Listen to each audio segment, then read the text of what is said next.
Timnas Indonesia akan menantang negara-negara Timur Tengah pada putaran 4 kualifikasi Piala Dunia. Lalu apa yang perlu disiapkan hingga Oktober mendatang? Kita akan bahas malam hari ini bersama mantan pemain Timnas, sekaligus juga ini pelatih, ada Bambang Nurdiansyah. Coach Bambang, selamat malam.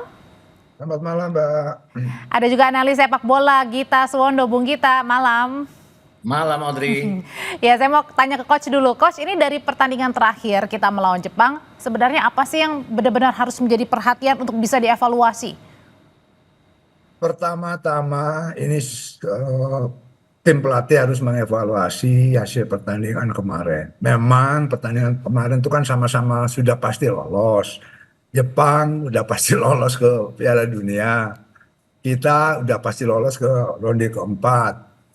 Artinya pertandingan kemarin sebetulnya harus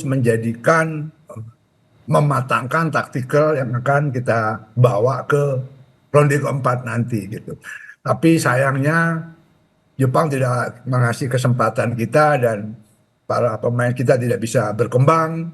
Tetapi oke lah, memang Jepang kelasnya kalau menurut saya bukan kelas Asia saja atau tim terkuat Asia saja. Dia salah satu tim terkuat juga di dunia. Siapkan saja tim ini tentunya dengan evaluasi apa yang terjadi kemarin lawan Jepang dan bahkan pertandingan-pertandingan sebelumnya. Saya cuman mau mengingatkan bahwa anak-anak ini kalau bermain dengan tim Timur Tengah itu lebih nyaman daripada bermain menghadapi tim-tim ras kuning. Di mana tim-tim ras kuning ini mengandalkan pressure yang tinggi seperti Jepang lakukan, begitu juga dengan Korea. Pressure yang tinggi, permainan yang cepat, tidak sama sekali tidak memberikan kesempatan pemain-pemain kita untuk bisa berleluasa dengan bola. Tetapi tim-tim Timur Tengah sedikit lebih nyaman sebenarnya pemain-pemain kita, karena pemain-pemain Timur Tengah itu pressure-nya tidak tinggi, main bolanya juga tidak mengandalkan speed dan power gitu. Mereka bermain dengan benar-benar main bola pelan, possession, progresif ke depan, tapi pasti. Tetapi tidak seperti pemain-pemain ras tim kuning yang melakukan atau bermain dengan kecepatan, dengan high speed, pressure yang tinggi. Dan ini sedikit menyulitkan pemain-pemain kita. Itu terbukti di grup kita. Kita bisa menang hanya dengan tim-tim Timur Tengah. Saudi dan Bahrain. Oke, Cina tidak sebagus Korea. Cina tidak sebagus Jepang, ras kuning. Tetapi walaupun bagaimana ras kuning sangat menyulitkan untuk pemain-pemain kita. Saya yakin kalau tim-tim yang dihadapi dari Timur Tengah, kok rasa-rasanya kita bisa bermain lebih baik lagi dan insya Allah kita bisa lolos ke babak berikutnya asal main di tempat netral ya. Saya dengar ada isu-isu yang bermain di nanti tempat tuan rumah. Kita bahas nanti soal tempatnya ya Coach ya. Tapi saya mau kembali tadi ke Coach bilang katanya rasa-rasanya kita lebih mainnya lebih bisa dieksplorasi lebih lah kalau kita bermainnya dengan tim-tim dari negara Timur Tengah dibandingkan tadi seperti Korea Selatan maupun juga mungkin Jepang gitu Bung Gita. Nah tapi kalau memang kita lihat level peringkatnya kan kita berada 123 ya, jauh dari ada Irak, Oman, Arab Saudi, Uni Emirat Arab begitu. Nah apakah dengan level peringkat yang jauh ini kemudian juga membuat kita harus ekstra waspada, betul. Tapi bagaimana nih melihat chance kita nanti? Kalau sebenarnya berdasarkan ranking pun sudah bukan harus jadi persoalan ya. Kenapa? Karena kita pernah berhadapan dengan Arab Saudi di Riyadh, kita menahan imbang mereka 1-1. Memang dengan mereka lebih menguasai jalannya pertandingan, tapi kita bisa mengimbangi mereka. Itu yang Coach Banur tadi bilang bahwa mereka gaya mainnya stylish, mereka tidak speed and power, mereka tidak selama 90 menit terus menekan kita, nggak seperti Jepang kemarin. Ini yang bikin kita bisa berkembang. Bahkan kita melawan Arab Saudi di tanah mereka sendiri, kita babak pertama permainan terbaik away kita ya. Kita menguasai jalannya pertandingan, kita bikin gol lebih dahulu. Melawan Bahrain juga kita bisa lepas dari tekanan bahkan pada saat mereka sudah unggul terlebih dahulu. Dari 10 pertandingan yang sudah kita lakukan, kita kan menang dan imbang kalau kita unggul terlebih dahulu. Satu-satunya di mana kita ketinggalan, kemudian kita menyamakan kedudukan dan bahkan unggul kemudian kita kehilangan poin 3 karena ada gol-gol di menit terakhir itu pada saat berhadapan dengan Bahrain di kandang Bahrain. Jadi kita punya kemampuan itu. Padahal ranking kita kan jauh dari mereka. Dan ranking kan nanti bulan Juli juga akan berubah lagi. Jadi ranking itu lebih karena hasil, tapi bukan karena kekuatan mereka. Dan agak aneh juga kemarin tadi yang dikatakan oleh Coach Banur bahwa evaluasi harus pada saat kita kemarin kalah lawan Jepang. Kenapa? Memang Jepang peringkatnya jauh di atas kita, tapi kan kita di Piala Asia Januari 2024 pernah sedikit mengimbangi mereka. Kalau lihat rekaman pertandingan itu saya sampai balik-balik lagi rekaman itu. Kita fluid passing loh, kita switching play-nya bagus. Artinya kita bisa mengimbangi Jepang. Kemudian waktu kita kalah 0-4 di GBK, kita pun punya second plan. Kita 34 menit bisa menekan Jepang. Ini yang tidak terjadi kemarin. Bahkan kalau ngelihat mukanya Patrick Kluivert itu setelah gol kedua itu dia seperti muka khawatir mencoba melakukan sesuatu tapi tidak bisa. Kenapa? Ya itu tadi karena speed dan power Jepang benar-benar apa ya menekan kita sepanjang menit. Artinya bisa dikatakan bahwa mereka main kayak dengan 20 pemain, kita hanya dengan 11 pemain. Jadinya jadi model-modelnya mungkin seperti itu. Ini yang harus kita apa ya? Kita evaluasi, kita rubah pada saat kita nanti ada di putaran keempat. Tapi percayalah bahwa siapapun Oman, Arab Saudi, Qatar, eh, Uni Emirat Arab tidak akan bermain selugas Sekeras Jepang gitu ya maksudnya Bung Gita ya. sehebat Jepang pada saat mereka mungkin mereka lebih di atas kita, tapi tidak selama 90 menit. Pasti ada momen-momen di mana kita punya kesempatan untuk lebih berkembang dibandingkan dengan apa yang dilakukan oleh Jepang kemarin. Itu Jepang kemarin kayak nggak ngasih nafas ya ke kita. Bukan cuma pemain mungkin. Kitanya juga Kita yang semua di nonton rumah juga nggak nafas itu kemarin. udah lemes ya. Oke, Coach, tadi kalau misalnya tadi memang oke ada evaluasi ya dari pertandingan kita kemarin. Tapi juga tadi Coach Bambang menekankan juga kepada di mana nih tempat nanti kita bertanding. Kenapa ini menjadi penting harus di tempat yang netral? Apa kemudian hubungannya dengan nanti kita melawan entah siapa ya masih dikocok nih maksudnya dalam arti kita belum tahu ya apakah melawan Irak Arab Saudi dan lain sebagainya. Coach. Ya lebih daripada bahwa kalau main di tempat netral itu kan lebih fair gitu kan. Kita tahu lah, sama-sama tahu lah. AFC kan dikuasai orang-orang Timur Tengah itu sebenarnya. Ketika dia salah satu pesaing kita jadi tuan rumah, ya Anda tahu sendirilah itu kan, itu yang kita khawatirkan gitu kan. Karena terus terang di AFC sana itu yang bercokol, yang berkuasa itu orang-orang Timur Tengah. Ya kan, sultan-sultan itu gitu. Nah, lebih fair kalau main di tempat netral. Kalau di tempat netral, menurut saya peluang kita besar untuk bisa lolos ke Piala Dunia. Kalau Coach, kalau Bung Gita sendiri, apakah memang ini menjadi sesuatu yang perlu diperhatikan atau menjadi perlu menjadi catatan lah tempat di mana kita bertanding nanti di Oktober? Iya, rasa-rasanya iya. Karena kan awal-awalnya sebelum putaran ketiga ini selesai kan bahkan di bulan tahun lalu sampai bulan November kan dikatakan bahwa siapapun yang lolos ke putaran keempat akan bermain di tempat netral. Bahkan waktu itu sudah disebut bahwa Malaysia akan jadi salah satunya karena AFC bermarkas di sana atau segala macam lah. Tapi kemudian muncul bahwa semua akan disentralkan di satu negara untuk satu grup dan kemudian muncul kalimat dari media Timur Tengah bahwa Arab Saudi dan Qatar. Inilah yang saya pikir juga jadi apa ya, kok kenapa tiba-tiba menunjuk Arab Saudi dan Qatar? Apakah karena mereka banyak membantu FIFA? Karena kan kita selama ini juga bidding Piala Dunia 2034 di mana Arab Saudi jadi tuan rumah kan tanpa ada lawan. Sudah ditunjuk aja Arab Saudi jadi tuan rumah.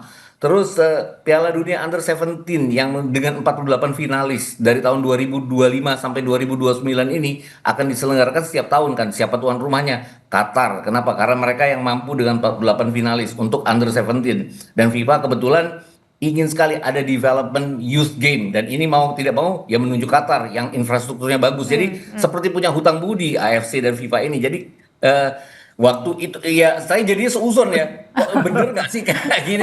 Mungkin ini kecurigaan saya aja, tapi rasa-rasanya ini kan harus di tempat netral. Kenapa? Karena 6 tim. Berarti artinya kalau di tempat netral ya, Bung Gita, berarti tidak di Uni Emirat Arab, di Qatar, Irak, Oman, Arab Saudi, artinya di luar itu ya? Ya di luar ASEAN juga ya, karena ada satu negara ASEAN di sini ya. Jadi Malaysia kan dekat dengan kita, mungkin tidak juga, mungkin bisa aja. Kalau bicara infrastruktur kan Jepang, Korea, China kan punya kemampuan untuk itu. Kenapa nggak di sana gitu?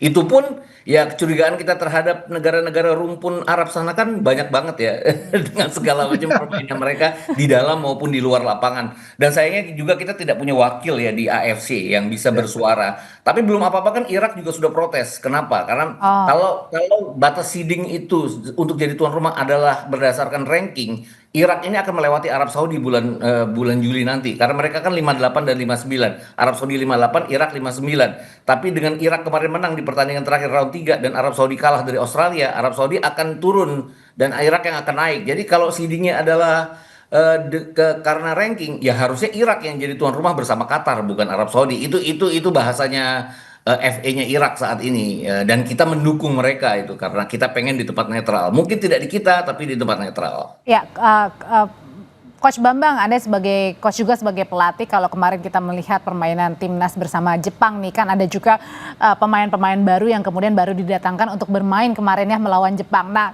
ini menjadi catatannya apa? Apakah mungkin perlu utak-atik lagi pemain yang kemarin sudah melawan Jepang? Iya, saya sih kemarin berharap bahwa di Jepang bukan nyoba pemain lagi, mematangkan strategi apa yang akan kita bawa ke ronde keempat, gitu loh. Tetapi sayangnya Jepang tidak mengasih kesempatan kita untuk berkembang sehingga taktikal mungkin yang dirancang tidak berjalan dengan baik. Mungkin Clever sedikit nervous juga, gitu. Kalau kemarin agak seimbang atau kita bisa melawan, itu kan taktikal bisa dimatangkan untuk bekal nanti di ronde keempat gitu. Tapi oke lah. Sekali lagi saya bilang Jepang bukan tim sembarangan gitu. Jepang adalah salah satu tim kuat di dunia, bukan di Asia menurut saya. Terakhir dia bisa mengalahkan Jerman kalau nggak salah 1-4. Sorry 4-1 gitu kan. Kita lihat cara main mereka. Kita anak-anak sama sekali tidak bisa berkembang. Ketika pemain kita mendapat bola atau menerima bola, pressure yang tinggi dari Jepang. Ya, begitu juga kalau ketika pemain kita mendapat umpan penetrasi atau killer pass dari rekannya. Adu lari, kita pun dikena, lari kalah juga gitu kan.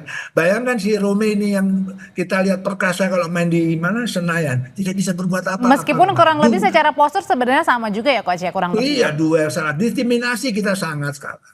Nah ini saya setuju, kenapa lawan Jepang waktu di Jakarta walaupun kita kalah 0-4 tetapi kita bisa berkembang, lebih bisa berkembang gitu loh. Apakah kemarin euforianya setelah menang lawan Cina terus kita banyak melakukan hal-hal yang tidak ada hubungannya dengan sepak bola. Habis itu perjalanan ke Jepang juga melelahkan. Itu juga saya mempertanyakan. Sehingga anak-anak kemarin menurut saya tidak pada performanya. Banyak para pemain yang tidak pada performanya. Menurut saya, mudah-mudahan saya salah gitu kan. Kalau menurut saya setelah menang euforia kemarin lawan Cina, ini yang akan dihadapi ini tim dunia ini. Lebih konsentrasi lah menurut saya. Lebih disiapkan dengan baik lah gitu loh. Jangan melakukan hal-hal atau kegiatan yang menurut saya tidak perlu dan menguras tenaga sebenarnya. Ini perjalanan loh. Recovery kita sangat sedikit. Sangat sedikit gitu. Nggak usah melakukan penerbangan ke Jepang juga.